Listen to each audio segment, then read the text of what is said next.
I want to use the first field of medicine as an example. Where my introduction is going to be longer, and then I will just put some of the questions that we had just as a case study that you can refer to when it comes to your involvement in discussing the other fields.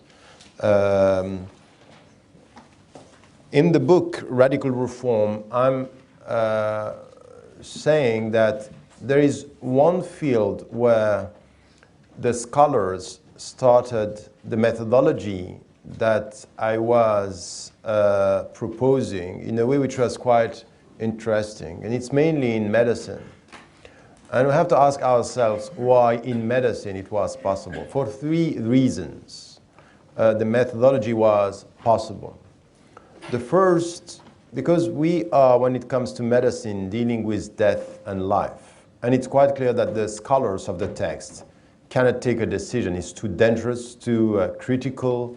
We are discussing border situations where we really need to get the knowledge. So this is why they acknowledge, by definition, they acknowledge the fact that their knowledge was limited in that field, and that they needed the support of the scholars and knowing where the medical doctors were. The second is apparently because we are mainly dealing with an issue which is not connected with money per se. It's the field of health. While if you go deeper and deeper in ethics, you understand that everything, even in medical sciences, has to do with money. But, you know, it's mainly, okay, let us talk about health and let us talk. So the first, that when you are not talking about money, and the second dimension about power, the perception is, okay, we can go for it. But still, we have in our societies, Muslim majority countries, as well as here, really, when it comes to who has the authority and where does the power lie, and the money, all these dimensions are sometimes preventing the scholars or the societies to provide the communities with dynamic settings and open platforms. So the very fact that the topic itself was critical, we need answers, and the scholars need, the scholars of the text, ulama and nusus, they need the clear answer to some of the questions, clear answers to some of the questions, help this to happen. Still, it's done, and it's quite recent. In 81, in Kuwait, they started this Islamic Organization of Medical Sciences. And they started to work in English and in Arabic, and to publish the results of their discussions. There are 9 volumes in Arabic and in English. They also have a website that everything is in the book, that you can come back to it and you can find this information. And in fact, even though they were working together, it's still not on an equal footing. It's still medical doctors being there, giving their knowledge, and then the scholars are coming with an answer which could be the right way. In fact, it's quite clear for some medical doctors, they didn't know about the scriptural sources, so they were expecting from the scholars to come with the final Islamic position. But what was interesting is that with the presence of the medical doctors, they got, and they still are getting, the complexity of the issues when it comes to some situations. So this is something which is working, and working quite well, even though we have still to be cautious, because it's working quite well at a specific level when it comes to the direct complexity of the current knowledge that we have in medicine and the ethical answer. But the connection between medicine and economy, medicine and the relationship between northern countries and southern countries, is still, all these dimensions are not always there. You have, for example, it's very nice to be for organ transplants. For example, say, yes, that's good, Islam is for that. But when you listen to what some of the medical doctors are saying in the States, for example, at the forefront of, you know, all the more industrialized societies and hospitals and technologies, that you have medical doctors saying they are suspending their judgment. They are not going that direction, saying that what is now at stake with organ transplant is a new relationship between poor and rich, and the pressure of the economic world on medicine is huge. So they say we are sometimes taking decision towards poor people for the sake of money and not for the sake of health. If you don't get all these connections, you are going to give a fatwa, which is, yes, you can do it, but not understanding that the consequences can be very, in fact, can be in opposition with the basic ethical stand that we have to take. I will come to this. But what I wanted to start with is, this is an area where they have been working together. They published books, and the scholars sometimes of the text were giving papers and presenting the papers, and you have medical doctors coming in a specific area saying what they had to say. One of and I will come with some of the issues here. So the methodology, it's not perfect, it's not at the highest level, but there is something which is acknowledgement that we need the scholars, we need the medical doctors if we want to get a fatwa. If we want to issue a fatwa, we need them. The second thing is, it started with the medical code of ethics. That you had it with, you know, the Greek time is you heard about what is it called in, you know that, it's the, what is it, his name again? I don't know how to say it in English. Yes, Hippocrates. The Hippocratic Oath. The Hippocratic Oath. Say it again. Hippocratic. That's it.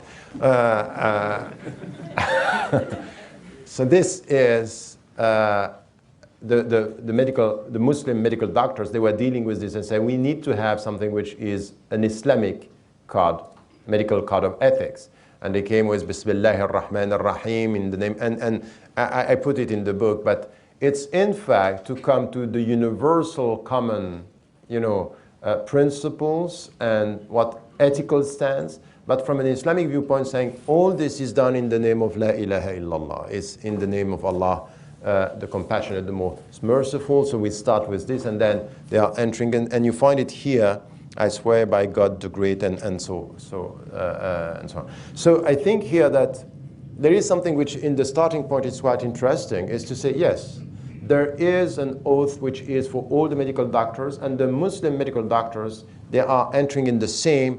The main reference is Allah, but the ethical attitude when it comes to the way you deal with the people, the way you deal with the patients, the way you deal with the poor and the rich should be exactly the same. So a different route with common stand, and putting it in such a way it's quite interesting, because in no way they are denying the fact this is, as a Muslim doctor, you know, I have my eldest brother is a medical doctor, and he's always saying, you know, the difference between me and other medical doctors in the way I'm doing it is really the way that I'm trying my best to know how it works, but at the end, the success of the surgery is going to come from God.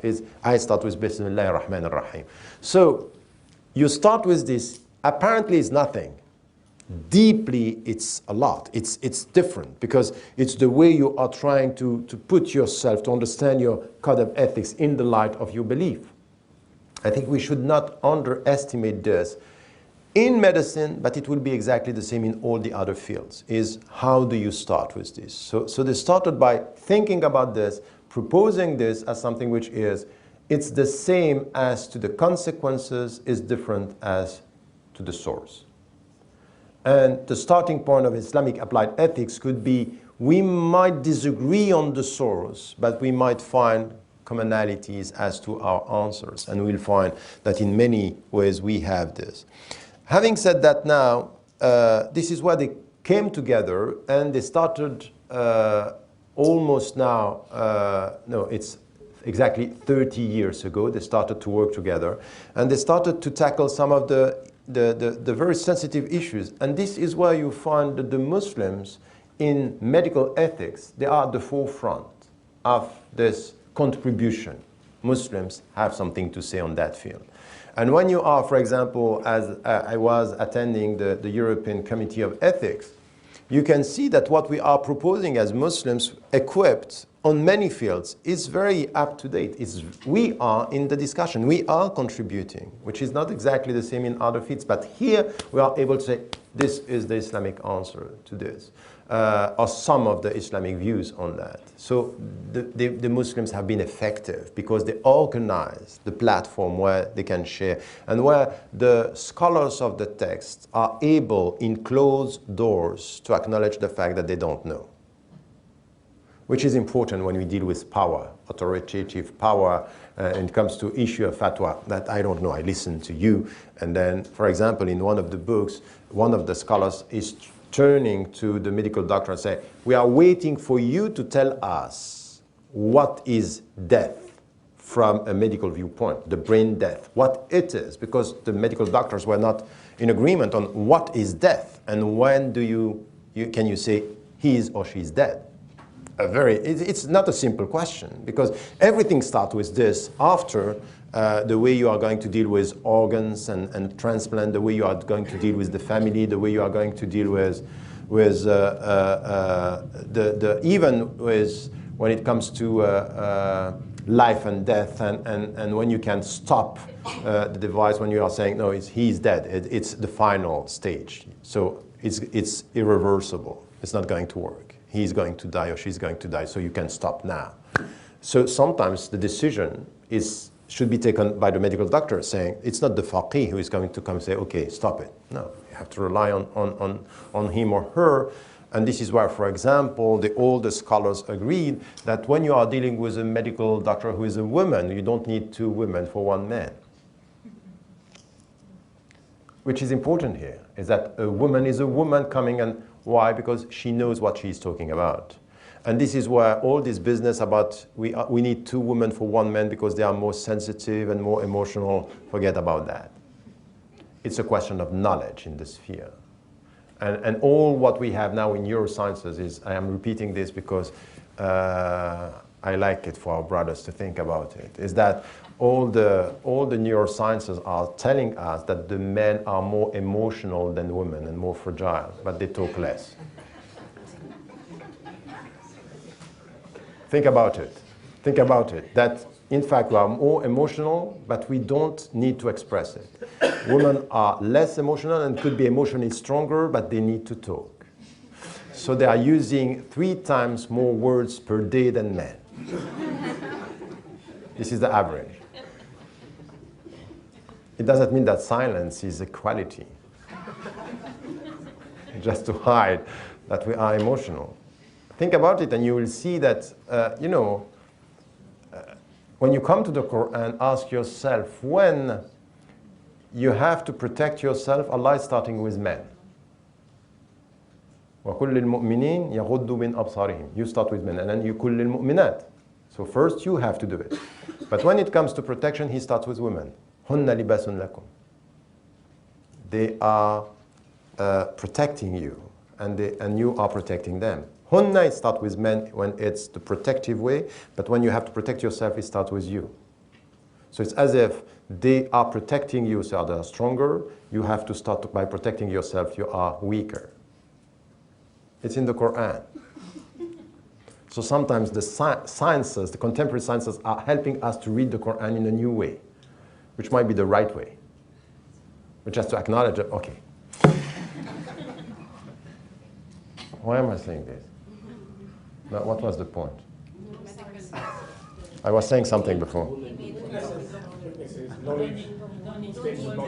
Oh, yes, that's it. So in this, when the women are knowledgeable and they are medical doctors, they come and we need the opinion of the doctor to tell us, the physician to tell us where we are and what is the decision. And there are questions that are coming out of this. So what I took in the book, for example, something which is important in all our understanding of the religious dimension. In the book, I'm talking about contraception and abortion, which is a very important discussion for us here, but throughout the world. And very often, because of the discussions that we had with Christians, Muslims end up saying that we have the same position as all the other religions, and that's wrong. It's wrong as for contraception, what we know, and al-azl was a practice that was known by the Prophet ﷺ. He accepted it, and in one hadith he's saying, and this hadith is coming through Omar, that you need to ask your wife if you want to do the natural contraception.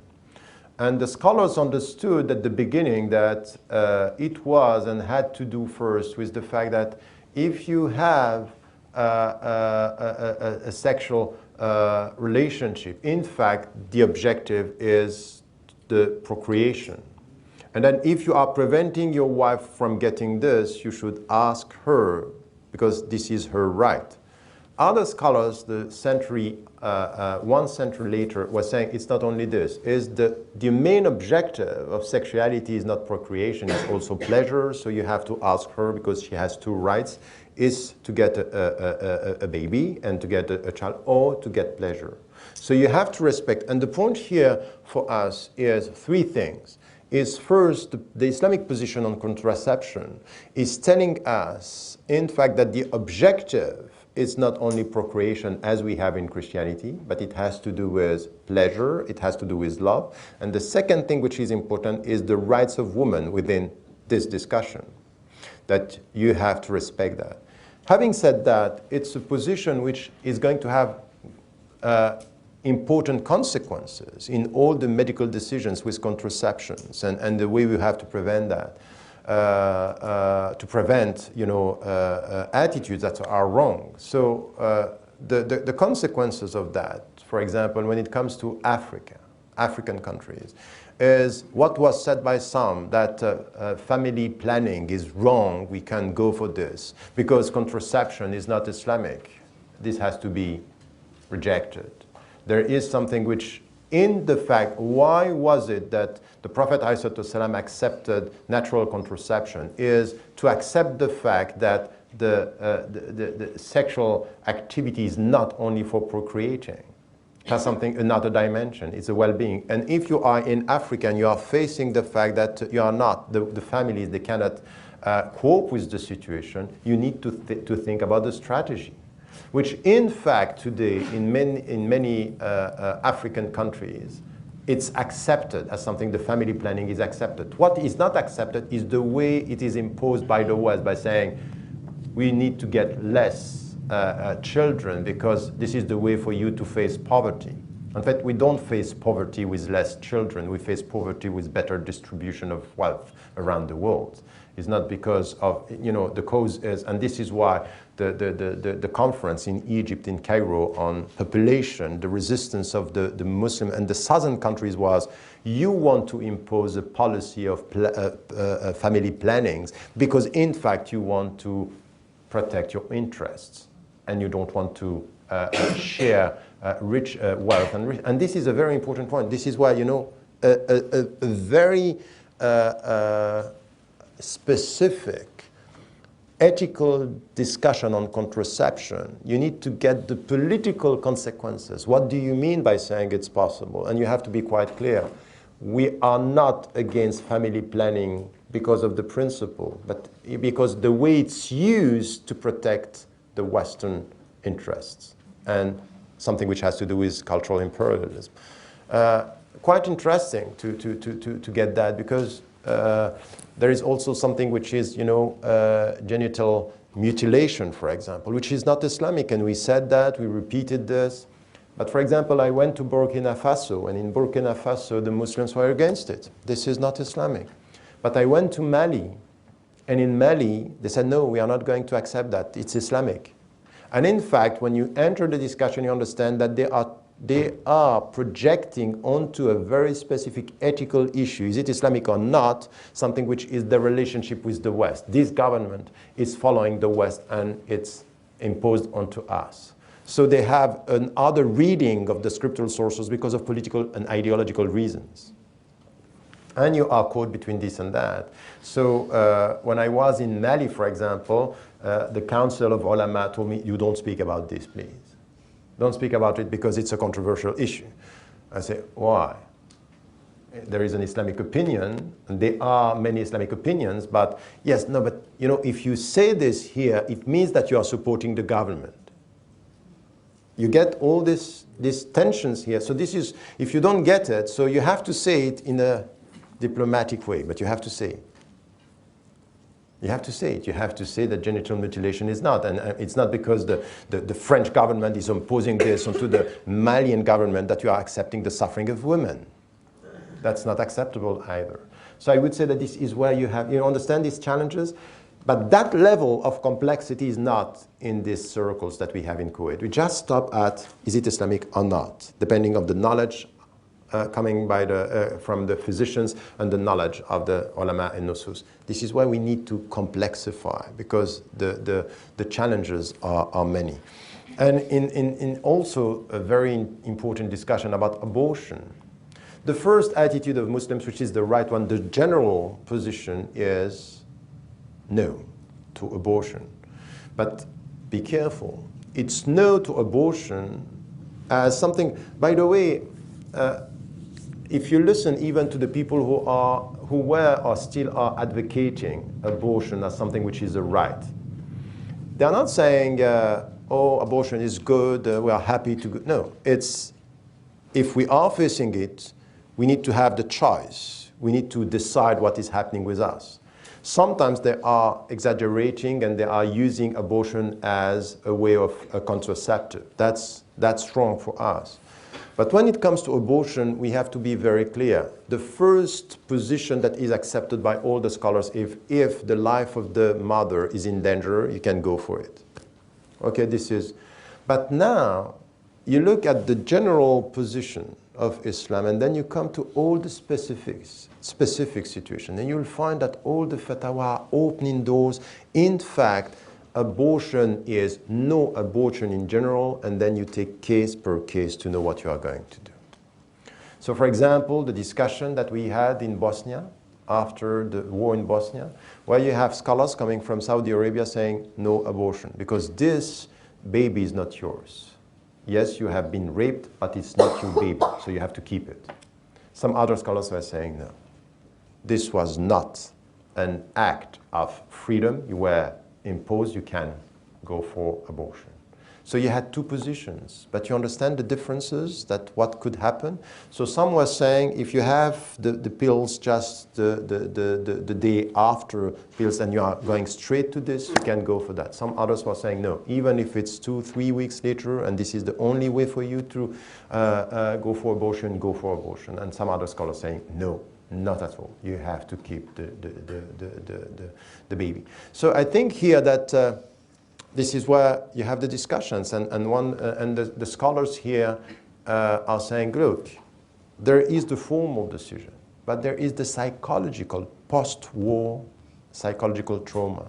Can you deal with this? Because at the end of the day, one of the rights of the children is education and well-being. What if in the post-war trauma you are sticking to the rule and not understanding that you will have something which is imbalanced, you know, kids and mothers even, because they are suffering, they are not acknowledging that this is their child, for example.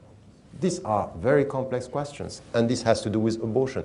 But the point is that in Islam, the fact that we have al-hukm wal-fatwa, and it's a case per case, this is why it's very dynamic. If we get the scholars coming with, you know, the medical doctors, the physicians telling you on the ground, this is what I'm facing. So I need a decision now. I need to take a decision. What can I do? And the scholars getting a very, a more complex or complexified perception of the reality. Is not yes and no in your office. It's really, we are dealing with suffering. We are dealing with things that are this you know, post-traumatic impact after the war could destroy a society if you just don't face the problem. And we were dealing with, you know, we don't know the exact figures, but between 20,000 rapes to 60,000. It's a society. It's a whole society can be affected by this. So we have to deal with it and to ask ourselves in which way. And the scholars came with interesting positions and different positions, a diversity of positions on that, from complete rejection to opening up doors. And once again, it's not new. Even Abu Hamid al-Ghazali was dealing with it and was dealing with things that were, you know, on the hadith that you can intervene before 120 days because it's 3 months, opening up this position, which is now a minority position among the scholars. It's too long, but some of them are accepting the fact that you can intervene, they can go for it before the time, very soon after the accident, or depending on the specific situation. This is where, when you talk like this, when I wrote the book, Can We Live with Islam, to a Christian professor, he said, I didn't know that it was so dynamic, it was so open, that we have this field to discuss. And this is where we have to come with this discussion. And what happened in this field with these scholars is a very, very updated positioning and saying, these are the different positions, and you can just go for a solution or an answer that is suitable for you. I just wanted to say, so these are the questions where, what are the sensitive medical questions that we may have today? These are two of the most important. We are still facing genital mutilations, that this is also something that we are facing. Things that are important, and I mentioned 3 of them in the book, is all this discussion that I talked about it yesterday on organ transplantation. Where in Islam, except of the organ of reproduction, everything is possible. You know that in Islam, the majority position is it's possible, and they came from this position, this understanding that, you know, min usul al-fiqh, life has primacy over death, so you can take from the dead body and you can save all this. It's okay, from a Muslim to a non-Muslim, from a non-Muslim to a Muslim. Not a problem with this. So this is possible. Now the problem is that it's easy to get to that level. The problem that we are facing, as I told you, is the complexity, the complex relationship between medical sciences and economic power, the transnational. Nothing is said, for example, coming from Muslims about the generic medicines, that this is today a way to resist exploitation from the north towards the south. And very often we don't take a stand on that. While it's necessary, it's ethical, say, why this transnational corporation are making so much money with medicines, while we can get them cheaper and help the people. And this was the case with AIDS in South Africa, for example. The complaint coming from South Africa is that you have the means to help us, but you want the money to kill us. So this is where the ethical positioning from Muslims should not only be on technicalities, it's also a philosophy of dealing with medical sciences. And this is where we are starting, and we have done a lot, but still there are very sensitive issues like this one where we need answers, where we need fatwa, or at least an ethical stand. Be careful with what we are saying here. I'm not saying that we need a fatwa for everything. An ethical stand is not always a fatwa. Okay? An ethical stand is this is what it should be. Now, sometimes we need a fatwa, which is a legal opinion, but it's not always. An ethical stand is this, we are talking here about justice, this is the way it should be reformed, which is not always, should not be translated into a fatwa. What I'm talking about here is what is happening, for example, with organ transplant in some of our hospitals. In the north, but also in Muslim majority countries and in the south, where today we know it takes money just to, for example, keep someone alive when he is naturally in the terminal final stage, and we keep him or her alive to be able, or sometimes it's because we don't have the final response. Is it irreversible or not? We need the physician to come and to tell us this is over. He's not going to come back. So this is where you have to take a decision. Now we know, it happened in Switzerland, my country, where we know that the economic pressure, it's so expensive that some decisions are taken for the sake of money, to save money.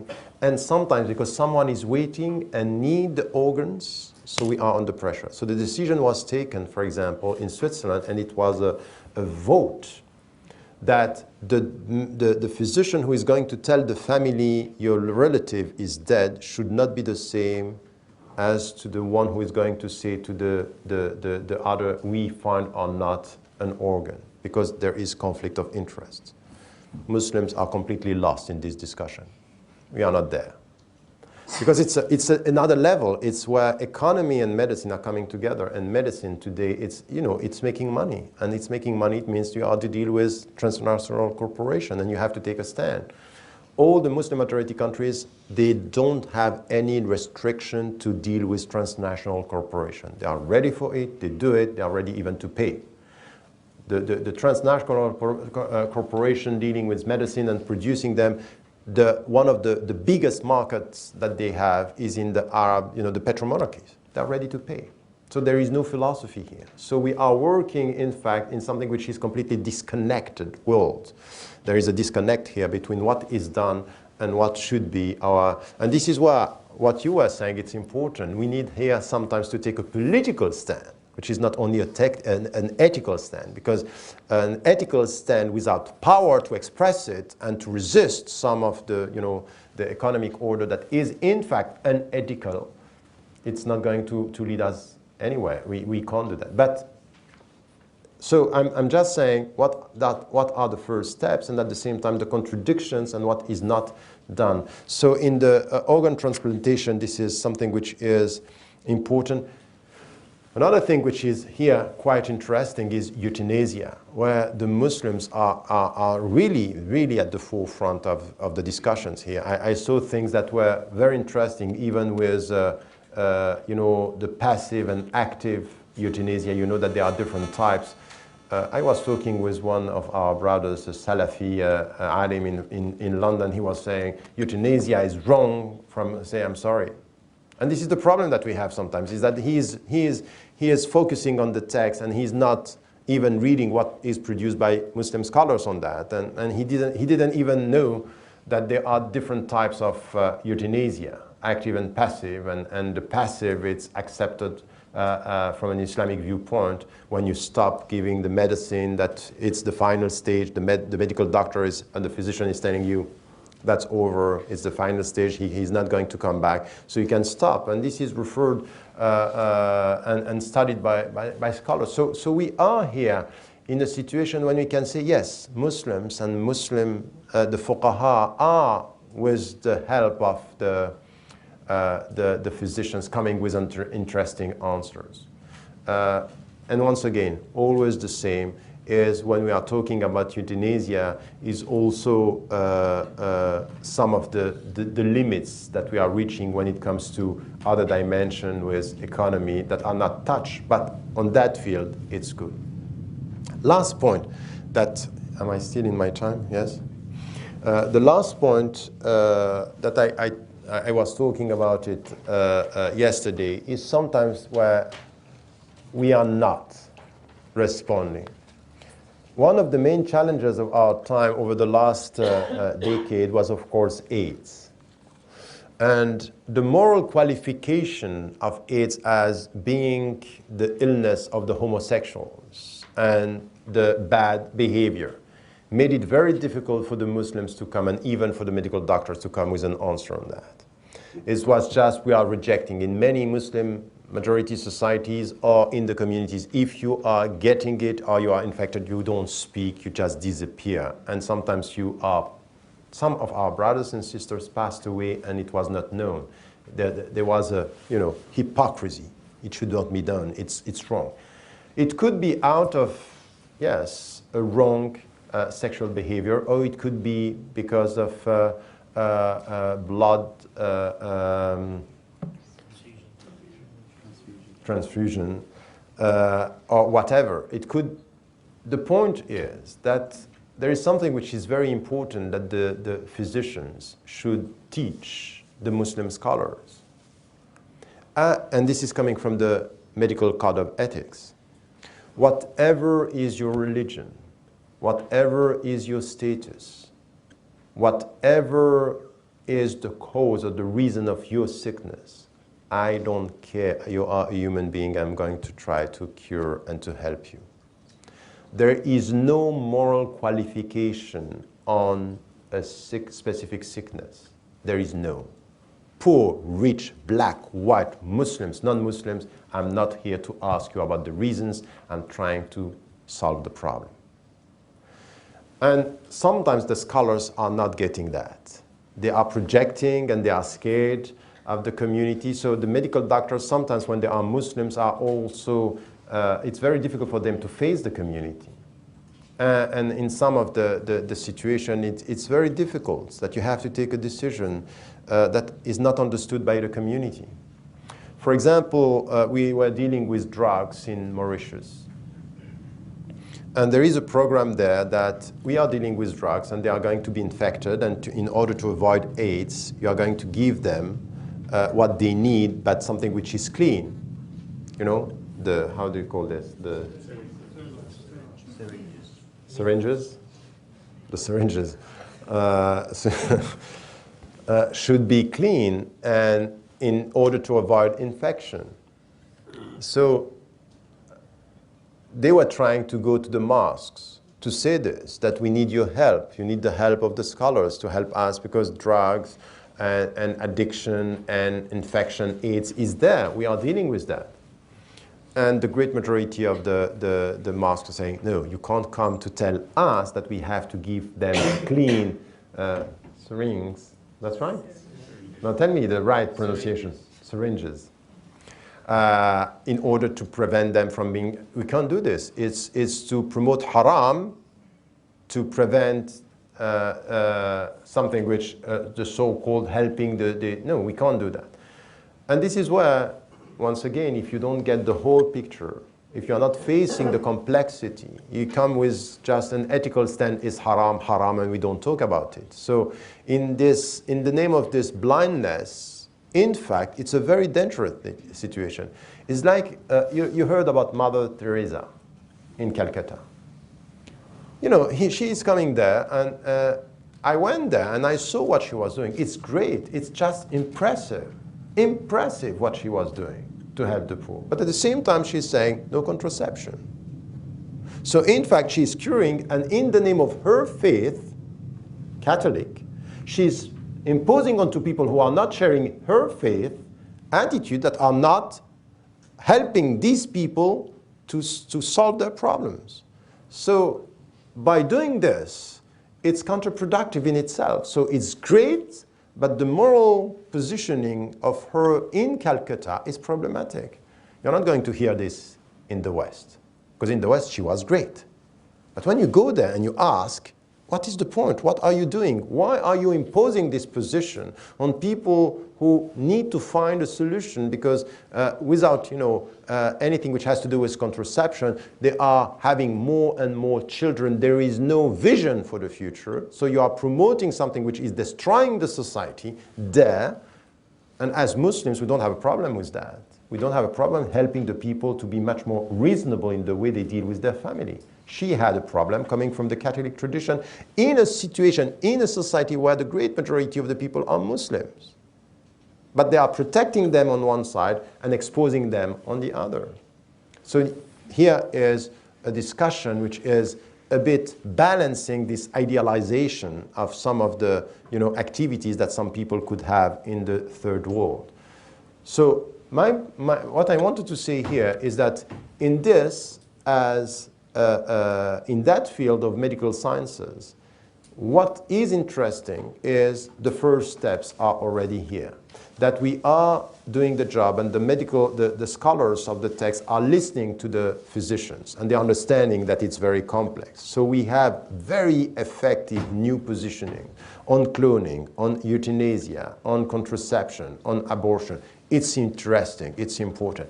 Now, what is missing is the step which is after this one, with this connection with other dimensions, the economic imposition, the transnational corporation, something which is missing in our discussion. We want something which is very Islamic as to punishment, but not so much Islamic as to finance and economy.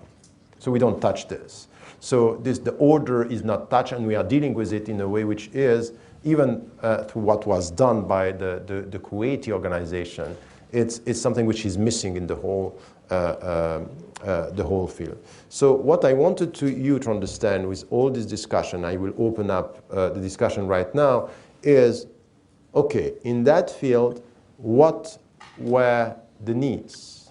It's just this methodology was needed for many reasons. And now, what are the main questions that we are facing in medicine today? And by the way, I haven't talked here in that field also to all the dimensions that are connected in a way with this, which has to do with mental ill and all the dimension of psychology, psychiatry, which we have some of our brothers and sisters working on that field, but it's a missing dimension here. It's too sensitive to be touched today because we feel that we are touching something which it's between, too sensitive to be Islamically tackled, or a world where the junoon and the jinns are very often referred to. We are dealing with superstition here, much more with effective scientific take on this dimension. So just to raise the right questions in the field and to try to get which kind of answers are coming. So this is what I want you to do in arts and entertainment and culture, with economy later, and then with gender. What are the main questions and how are you going to put these questions? What are the priority questions? And which kind of answers you think we have or we don't have coming from the scholars today? This is the way I wanted so this is what I try to show you. We have some answers, and that's good. And there are other answers that we don't have because still it's too complex, it's too challenging. I want you to do the same, but now with your questions, not with the questions that you can find in the book. I chose some of the questions, but I want you to be much more involved in the discussion in the next sessions this afternoon. I think that it's there, but it's not the only attitude that we have among the scholars. Some of our scholars of the text are really bright, and we need to, the point is really to find them and to choose who are men and women, the people who are bright in their field. And we have very bright scholars. On the other side, we have others that are avoiding this position, which is get lots of expertise in their field, but very childish when it comes to the Islamic reference. They want, just very easy answers, and they are not expecting Islam to be complicated and complex. But you have other attitudes, and I think that this is where you have some scholars who have, I would say, any scholar, any scientist, any sociologist and political experts who has an ethical concern would not have this attitude towards the scholars of the text. The ethical concern is, you have something to tell me. You have something to provide me with, and I think that this is the people that we need to, we are not going to change the mindsets of the people, and that through in some families, the less equipped intellectually is going to learn, religion, and others are going to be medical doctors, and okay. But I would say that we need to look at our communities in another way, and to find the people who don't have this and they can work together. And out of a discourse that is sent to the community to show how much this is different. This is not the case. This is why you, if you have studied, it's important to come back to the community and to show how much it's important to be equipped with the two knowledges, and to show how much it's important that ethics is not, a secondary discipline. Ethics is the first discipline of our time, because if without ethics we are going to destroy the world. Without ethics, the West is going to destroy the world. This is why we are talking about global warming. This is why we are talking about, the economic crisis. It's economy without ethics. It's politics without ethics. And this is exactly where we can contribute. So it's a discourse based on confidence that ethics is the first field and science of our time, because it's necessary if we want to save ourselves and save the planet. I would change the discourse, change the substance, and find the people within our communities or our societies that can help to work together, not having this mindset. And you have a lot. You have a lot of people. I think that we should not be misled by the common, at the grassroots level, the common understanding that, at the end of the day, the best is to be a medical doctor or to work in science, and religious sciences are not so important. It's not always the case. I think it's not always. You also have religious ulama and nusus, the way they look at the people. It's sometimes very, patronizing. And say, you're just a teacher. So Islamic science is something. Except when they are sick. And they know how much it's important. I saw people, the way they were talking about, the other sciences, and when they have something, it's completely different. They understand the very essence of what it is at the end. So we have to build a new narrative on that. We have a problem with our categorization of sciences. We have a problem within the Muslim community. We keep on saying it's comprehensive, but that's not true. In our understanding, in our practices, it's not. We are still differentiating between Islamic sciences and other sciences, and we are still creating an implicit hierarchy between the sciences. Even when people are saying, oh no, I don't speak about Islamic sciences, I got your point, but I'm speaking about sacred sciences. It's even worse. What is the opposite of sacred sciences? I'm sorry, if a medical doctor, a physician, is starting by saying Bismillah ar-Rahman ar-Rahim and he is saving a life, it's very sacred. It's sacred. It's someone who is just getting all this knowledge to save animals is sacred. He's praying when he's doing that. It's a prayer. It's a sadaqah. And we have to come with this understanding that we have to reassess our understanding. And if you look, for example, in the sequences, many people, they are not following, but I wrote the first book to be a European Muslim. It was in the beginning, and I came with the traditional chart of what are the Islamic sciences, Al-Quran, Sunnah, and all that. In the second book, Western Muslims and the Future of Islam, I changed this by saying we should change even our understanding, our chart of things. It's a circle with the text and the two texts and the way we deal with sciences. Understanding that the object of your science is giving you the methodology. And when you respect the methodology, this is where you are Islamic. You are Muslim when you respect the methodology that is given to you by the object that you are studying. So faithfulness to the rules that are given by God in the text, which is revealed, or in the text, which is the world, the universe, this is why we are very Islamic. Faithful to the rules is Islam.